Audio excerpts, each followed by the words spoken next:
अवध ओझा sir का जीवन परिचय, लाइफस्टाइल, सफलता, परिवार, शिक्षा और यूपीएससी शिक्षण के बारे में जानकारी यहाँ दी गई है। अवध ओझा सर का परिचय और प्रारंभिक जीवन। अवध प्रताप ओझा, जिन्हें लोकप्रिय रूप से ओझा सर के नाम से जाना जाता है, एक प्रसिद्ध शिक्षक और मोटिवेशनल स्पीकर हैं। उनका जन्म 3 जुलाई 1984 को उत्तर प्रदेश के गोंडा में एक साधारण परिवार में हुआ था।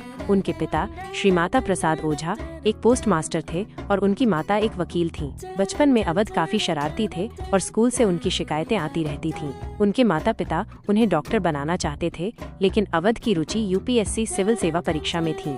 शिक्षा। अवध ओझा ने अपनी प्रारंभिक शिक्षा गोंडा के फातिमा इंटर स्कूल से प्राप्त की। उन्होंने पटना विश्वविद्यालय से गणित विषय में बैचलर और मास्टर डिग्री हासिल की। यूपीएससी की तैयारी के लिए उनके पिता ने अपनी जमीन तक बेच दी ताकि अवध दिल्ली जाकर पढ़ाई कर सकें। अवध ने यूपीएससी की प्रारंभिक परीक्षा तो पास कर ली, लेकिन मुख्य परीक्षा में वे सफल नहीं हो पाए। इस असफलता के बाद उन्होंने शिक्षण के क्षेत्र में कदम रखा।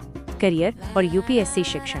यूपीएससी में असफल होने के बाद अवध ओझा ने इलाहाबाद के एक कोचिंग सेंटर में पढ़ाना शुरू किया। उन्होंने 2005 में दिल्ली के मुखर्जी नगर में अपना कोचिंग संस्थान खोला। उन्होंने चाणक्य आईएएस अकादमी और वाजीराम और रवि आईएएस जैसे कई बड़े कोचिंग संस्थानों में भी पढ़ाया है। 2019 में उन्होंने महाराष्ट्र के पुणे में IQRA अकादमी की स्थापना की। अवध ओझा लगभग 22 वर्षों से यूपीएससी और अन्य सिविल सेवाओं की तैयारी करवा रहे हैं। हजारों छात्रों को उन्होंने सफलता हासिल करने में मदद की है।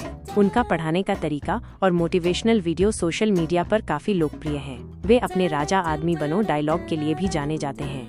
व्यक्तिगत जीवन और परिवार। अवध ओझा ने 21 साल की उम्र में 1 मई 2007 को शादी की। उनकी पत्नी का नाम मंजारी ओझा है।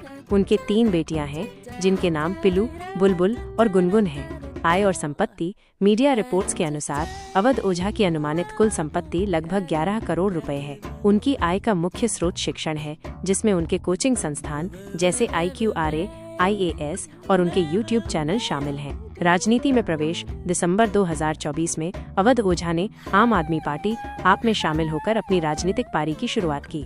उन्होंने 2025 के दिल्ली विधानसभा चुनाव में पटपड़गंज से आप उम्मीदवार के रूप में चुनाव लड़ा। महान व्यक्ति के रूप में अवध ओझा को एक महान व्यक्ति के रूप में देखा जाता है, क्योंकि उन्होंने अपनी असफलताओं से सीखकर दूसरों को सफल बनाने में मदद की है। उनके जीवन का संघर्ष, परिश्रम और दृढ़ संकल्प छात्रों के लिए एक मिसाल है। उन्होंने शिक्षा के माध्यम से लाखों लोगों के जीवन को प्रभावित किया है और उन्हें प्रेरित किया है। प्रेम जीवन और आयकर विभाग से संबंधित जानकारी। उपलब्ध जानकारी में अवध ओझा के प्रेम जीवन या आयकर विभाग से जुड़ी कोई विशेष निजी जानकारी नहीं है। उनके सामान्य भाषणों में प्रेम और इच्छाओं पर दार्शनिक विचार व्यक्त किए गए हैं, लेकिन किसी व्यक्तिगत प्रेम संबंध या आयकर विभाग से संबंधित किसी भी मामले का उल्लेख नहीं है।